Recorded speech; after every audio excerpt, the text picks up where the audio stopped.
Another contradiction people often ask about is, isn't the word Easter in the King James Bible an error? Didn't they make a mistake here? Every other version of the Bible, and I've got a whole collection of them here on the table, they use the word Passover in Acts chapter 12, verse 4. Look up Acts 12:4, and they say, after Passover. King James says after Easter. Well, let's read the passage and see what the truth is, okay?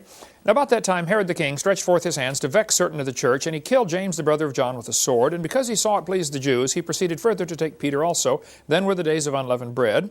And when he apprehended him, he put him in prison, delivered him to 4 quaternions of soldiers, intending after Easter to bring him forth to the people. Is Easter a mistake? All the other versions say Passover right there. Well, let's go back and study the original Passover. In Exodus chapter 12, the Lord said to Moses, Aaron, he said, this month, talking about April, shall be the beginning of months.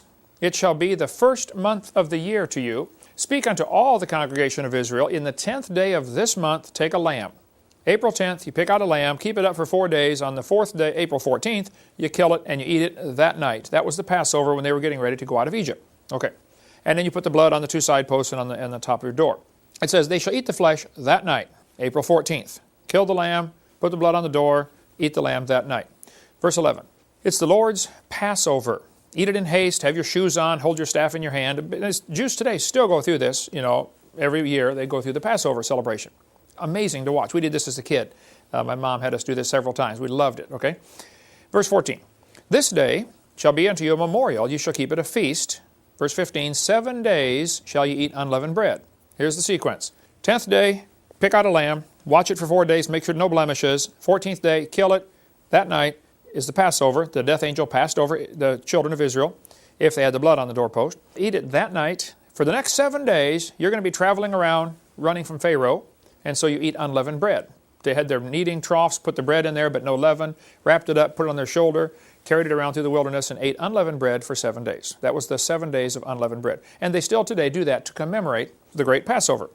It reminds them, so for 7 days they eat unleavened bread. Verse 17, you shall observe the feast of unleavened bread. 18, in the first month, in the 14th day of the month at even, ye shall eat unleavened bread until the 21st day of the month at even. Starting the 14th, for the next 7 days till the 21st, eat unleavened bread. Numbers chapter 28. The 14th day of the first month is the Passover. And the 15th day of the month is the feast. 7 days shall unleavened bread be eaten. So here's the sequence of events. The Passover was always at night on April the 14th. For the next 7 days, they ate unleavened bread that always followed the Passover.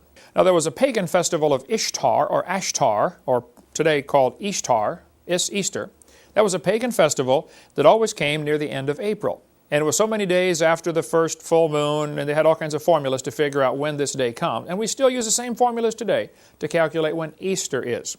But Easter was a pagan holiday to commemorate the earth regenerating itself. Things start to grow again. You got Easter lilies, and so that's why they have all kinds of regeneration symbolism in the Easter holiday. Easter bunny, like Playboy bunny, okay? Stuff on fertility symbols, Easter rabbits, the Easter eggs. Those are all symbols of fertility, and it is definitely a pagan holiday. Now, is it something worth fighting and beating somebody up over? No, okay? Christ did rise from the dead, and if you want to celebrate that day, that's fine. People get carried away over these holidays and go around, refuse to celebrate any holidays. I don't think you ought to do that. But you need to understand, Christmas and Easter both are pagan holidays, no question. That date, anyway, is. But I don't think it's worth beating somebody up over. So, the feast days are never called Passover anywhere in Scripture. Peter was arrested during the days of unleavened bread. It says so very clearly in Acts 12, which means the Passover was already gone. Has to be.